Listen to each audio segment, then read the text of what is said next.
Jadi sing hade tentang ucapan-ucapan urang salila huruf di dunia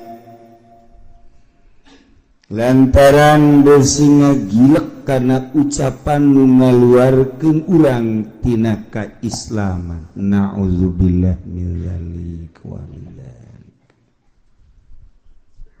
Nomor kahiji ucapan kufur teh motifna istihzaan ngaguguyonkeun bahasa-bahasa nu kaluar tina lisanna bahasa ngaguguyonkeun. Nah ieu kaluar tina kaislaman. Lamun ku urang dicuk-cuk heula nu kamari bahasana bahasa ilmu mantiq qat'ul islam biniyatin. Qat'u teh cik ahli mantiq mah ngaranna jinis teh kuliun makulun ala katsirina mukhtalifina bil haqa'iq fi jawabi ma huwa. Nu teu mondok mah geus hese atuh hese we geus kudu ngaranna jinis kos hayawan mun urang ngaji mantek eta hayawan eta ngaranna jinis kuliun maqulun la mahmulun ala katsirina bil haqa'iq fi jawabi ma huwa mukhtalifin beda-beda. Ma huwal insan hayawanun jawabna. Ma huwal jamus kebo jamus teh hayawanun. Ma huwal faras hayawanun. Ma huwal bagor hayawanun. Geus al insan wal jamus wal bagor wal faras eta kabeh hayawan hewan. Eta hewan ngaranna jinis. Ngaji teh lamun can datang kadinya can jadi santri. Can kakaraksa santrian. Jauh ke tau ngaji kos itu aja.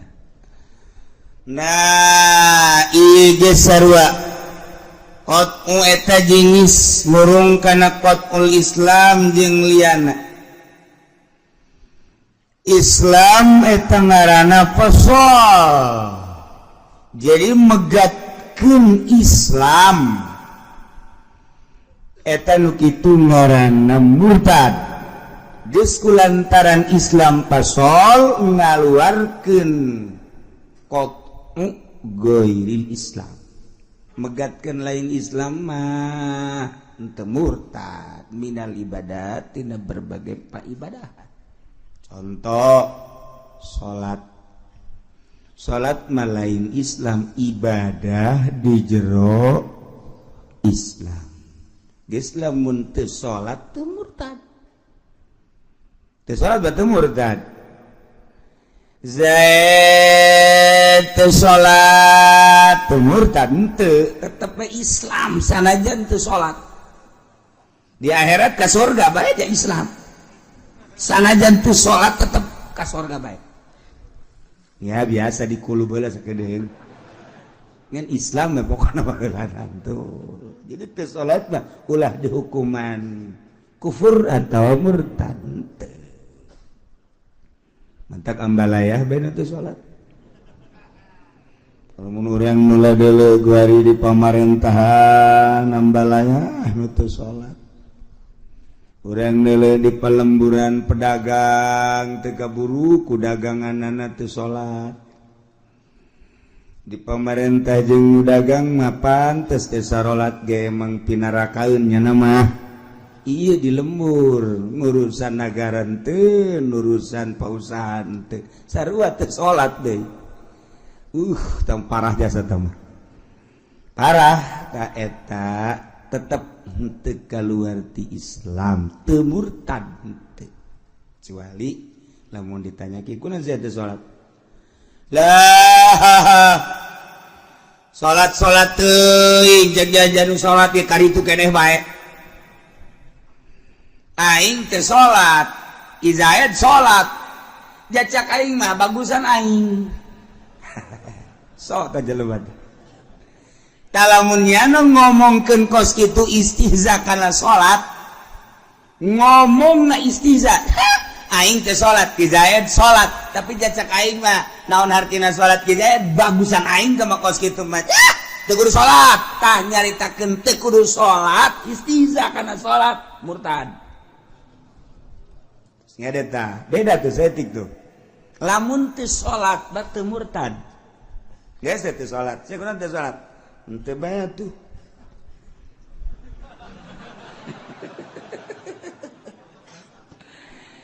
maksudna lawan sia teu salat ji atuh urusan ibadah ieu atuh ente bae geura salat masing-masing mah ibadah ieu teu masalah artinya teu masalah teu murtad tapi lamun kieu mah ngomong sia salat bae aing teu salat bagusan mana coba sia nu teu salat jeung nu salat cek aing mah bagusan nu teu salat aing mah tilok maling sia mah salat maling bae cek aing mah teh naon artina salat salat bae ge horenganan maling aing mah teu perlu salat tah eta mah istihza kana salat murtad kana salat mah ngaistiza tah ngomong kos kitu tah ulah ye lamun kana balikna lain istihza teh salat bae sia kita kusaha sia salat ja aing meneuleuh sia salat kos kitu bae salat terus main gapleh terus atuh bandingan aing mah teu salat main gapleh terus bow parahan saha tah sih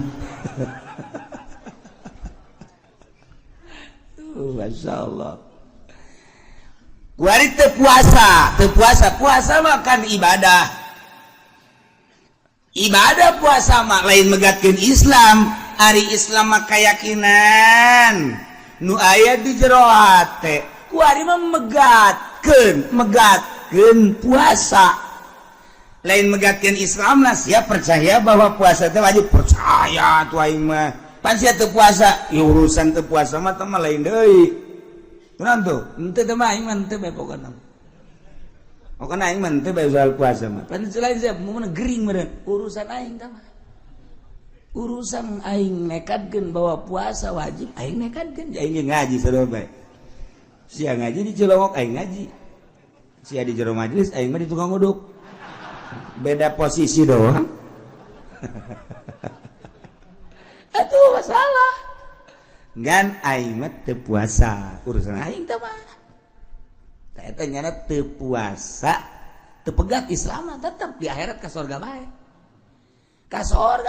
tetep nyana masalah teu salat asal ulah pegat Islam surga teu puasa asal ulah pegat Islam surga mantak lobalah di urang nu teu puasa berapa lah ya di urang di Indonesia mah among lain negara Islam undang-undang di orang menutup puasa ditangkap undang-undang menutup puasa kurang diamankan malah di Jakarta mah pokoknya puasa tidak puasa urusan masing-masing tidak usah di RU itu di RU geus udah dihaharuan geus Ahok nyaritakeun udah urusan puasa mah bebas-bebas aja.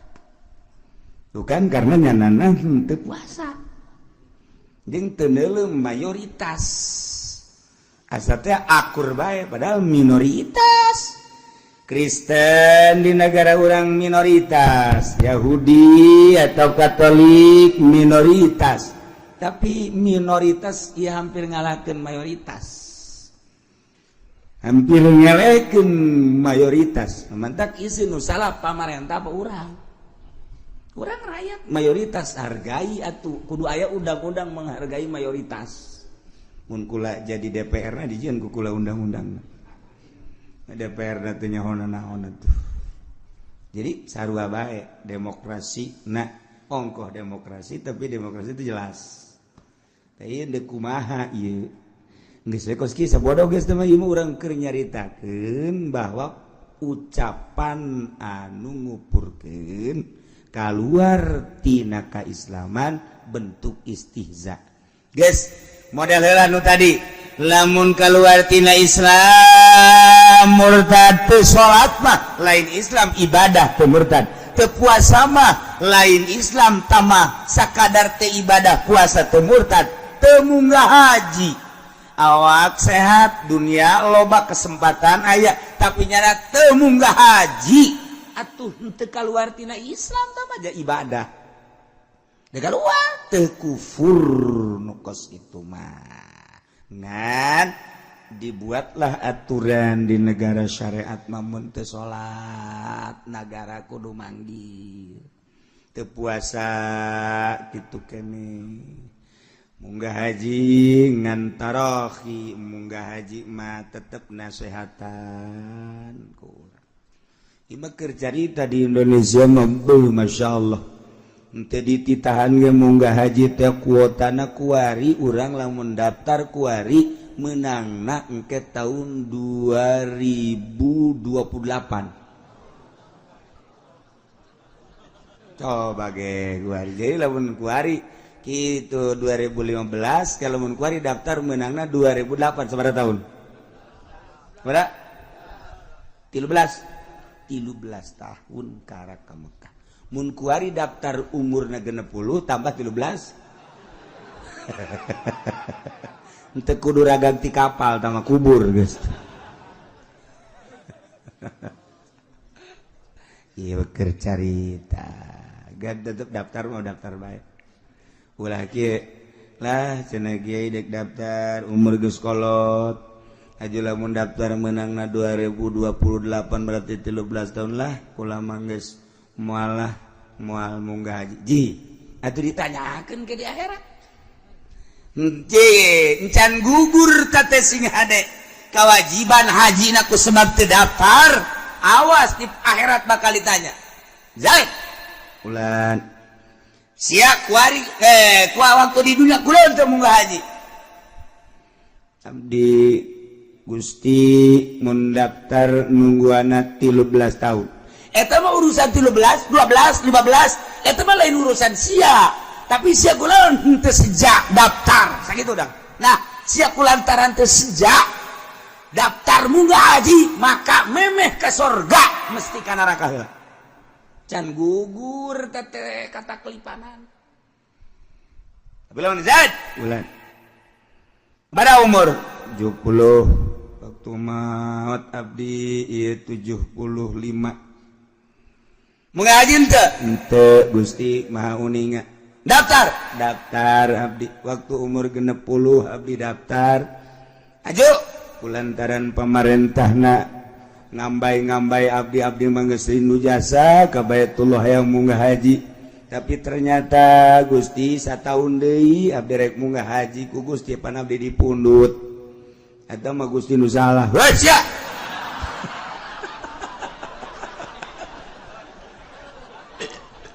aju sambarangan sabodo Gusti pamah abdi geus sejarah ke Mekah abdi nungguan 13 tahun na ieu abdi rindu jasa Gusti Maha Uninga nyanggakeun sadaya-daya panggil ku ari camat-camat aya teu daftaranana aya kok ieu dilambat-lambat lain urusan abdi tama urusanna depag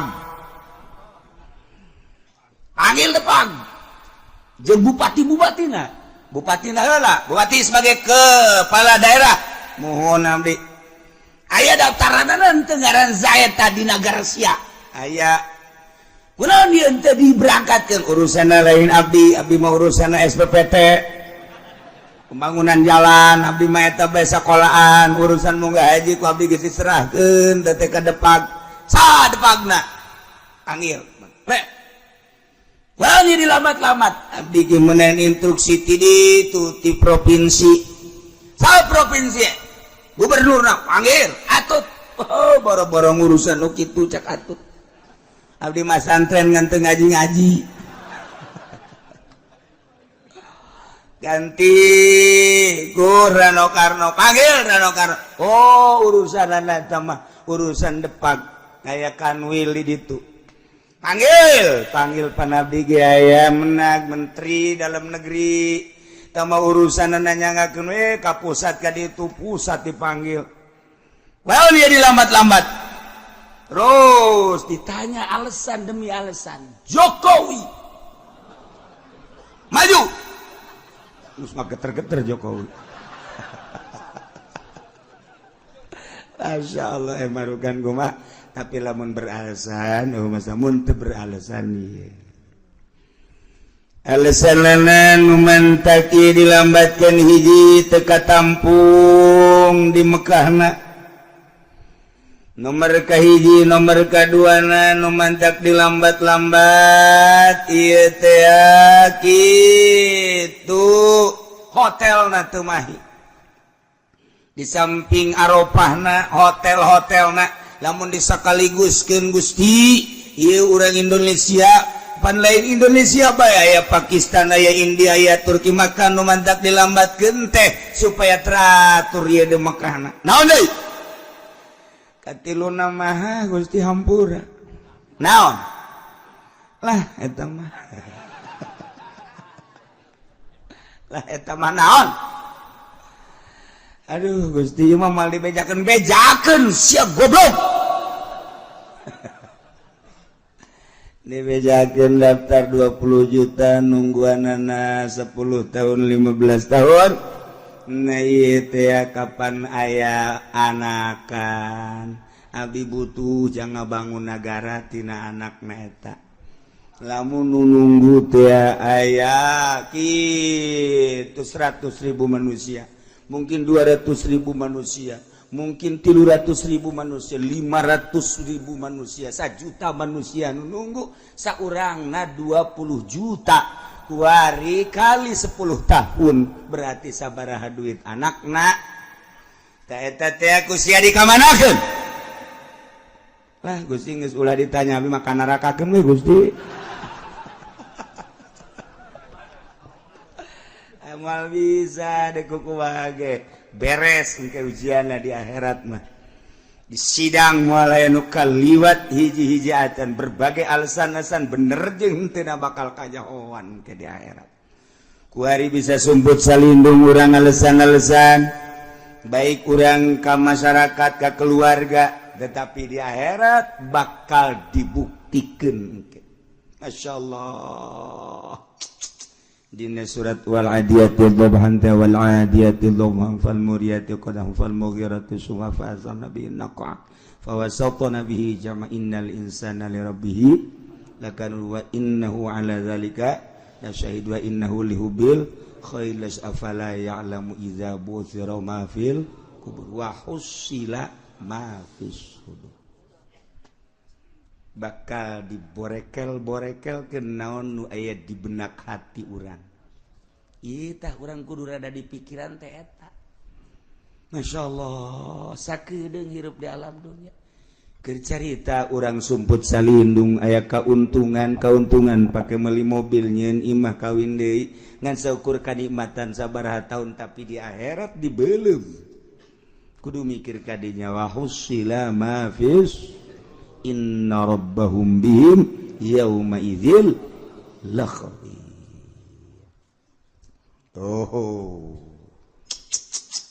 Tetap munggah haji daftar bae. Malah nu hebat mah begitu orang daftar menang 1 tahun maot boro-boro 13 tahun 1 tahun maot kubur eta unggal tahun roh orang milu munggah haji kamu sampai kiamat terus munggah haji bae. Masya Allah lamun kiamat 1000 tahun deh 1000 kali munggah haji lamun kiamat 2000 tahun deh kaharit berarti 2000 kali munggah haji mantak begitu dihudangkan di kubur Masya Allah ganjaran munggah haji nanyana beratnya salantaran 2000 kali munggah haji kagetnya lagi jak pula macan munggah haji tetap cek malaikat itu tulisannya 2000 kulanan can munggah haji lalu ngomong siap bingungannya naga aing can munggah haji tapi tulisannya loba jasa barang sidang orang eta daftar geus siap berangkat tapi nyana maot ganjaranna gede.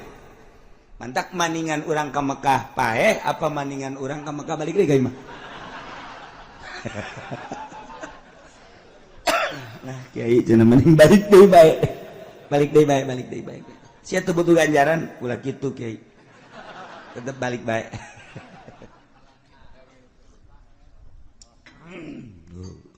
Ya. Jadi tetap bayar daftar urusan ka ditu urusan Allah. Urang nyaho tambah ka ditu mah. Saha nu nyaho deui kakawasaan Allah. Urang daftar nungguan 13 tahun. Urang waduh cak urang kebal amat, urang keur dihareupeun imah kebal amat aing 13 tahun deui. Ngadadak aya angin topan. As ka Baitullah. Kakawasaan Allah dulu kumaha tuh. Ngan aju teh hudang deui. Ya Allah. Teu salat, teu murtad, teu puasa, teu murtad, teu munggah haji, teu murtad, teu kufur. Ngan dosa teu ngalaksanakeun perintah Allah Subhanahu wa taala. Si hade tah besing kaya urang di lembur. Sia teu salat ya murtad sia.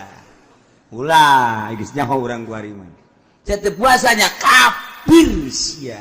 Ulah atawa ngarumpak larangan sarua bae teu tageh teu murtad jelema agamana Islam tapi mun aya orkes joget henteu teu murtad tetep di akhirat ka sorga bae nu kos kitu ge ka sorga jeung biduana ka sorga. Iyo masalah biduana Islam nu jogetna Islam atuh ka sorga bae nu penting mah aya iman iya Islaman geus beres ka sorga bae geus pokona mah ngan ya tetep disateh heula sateh sesuai jeung kitu dorakana aya dosa nah tuh dek diasupkeun ka lamari mah kudu dibersihan heula seuseuh poe malah diseuseuhna ge dikecek-kecek malah lamun rada hese mah kotoranna buh ngecek naga pohara jasa bau pohara jasa digusak digesek wih datang ka hampir soek beres dikeprak-keprak langsung poe ngumbluk istri ka geus rapih karak diasupkeun ka lamari. Gitu kene urang tuh mun aya dosaannya mabok aya zina aya kabair tah kemudian atuh aya nama gitu maling aya kabair kene bae tah dikecek-kecek ku malaikat eta sakumaha urang mun aya geutahan bae geus kecek malaikat fase amat sih budak potong-potong gede gitu ku aing Allah karim angke karak geus beres bersih diasupkeun ka haud Kangjeng karak diasupkeun ka surga nyanana ge isine lamun babalokot keneh diasupkeun ka surga embung nyana ge sebabnya hiji jeung nu bersih urang deuk beberangkatan teu mandi bae urang embung batur geus make baju kameja putih make jas geus rapi urang deuk diajak kana mobil kijang anu anyar teh urang hees cilihan keneh embung sakitu ge karaguna es dah. Ya geus naik bae embung aing, embung pokona mah mun daek sia nungguan heula aing mandi. Embung aing mah kajian kumaha ge. Geus gara make baju bae atuh make baju bagus teh aing can mandi mah. Cileuh ulat alet segala leho.